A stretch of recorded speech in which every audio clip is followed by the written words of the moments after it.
Alors oui, ça vaut le coup, mais il ne faut pas la faire n'importe comment. L'idée, c'est pas d'envoyer des candidatures de masse auprès de 50 recruteurs. L'idée, c'est plutôt de s'organiser, de se structurer en fonction des entreprises qu'on souhaite cibler.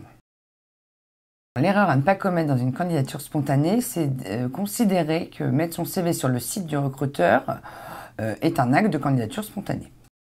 Pour faire une bonne candidature spontanée, il faut avoir un projet clair où on a bien identifié ses compétences et ses atouts, une bonne maîtrise de son marché pour identifier les employeurs potentiels en fonction des contextes et des actualités, ce qui permet de mieux se projeter dans l'entreprise en mettant en avant ce qu'on peut leur apporter. C'est important de candidater auprès de l'opérationnel car c'est lui qui détient le besoin concret.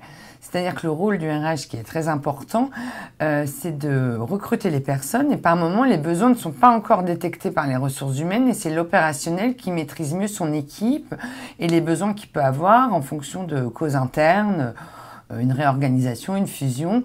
Et du coup, lui, il va être à même de pouvoir se projeter sur ce dont il a besoin. Alors déjà, on va utiliser les réseaux sociaux en ayant identifié les contacts qu'on a rencontrés sur un salon, un événement. Et on va essayer de regarder ce que fait cette personne et ce qu'on peut lui apporter avec les infos qu'on a recueillies. Ensuite, on va se mettre dans la rédaction de notre lettre de candidature spontanée ciblée puisqu'on a identifié un contact. Et à lui, on va lui proposer nos services en argumentant sur ce qu'on peut lui apporter, si bien en termes de compétences que de motivation.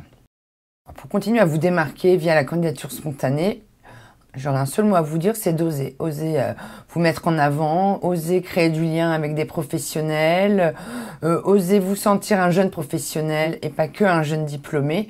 Et nous, consultants APEC, nous sommes là pour vous accompagner.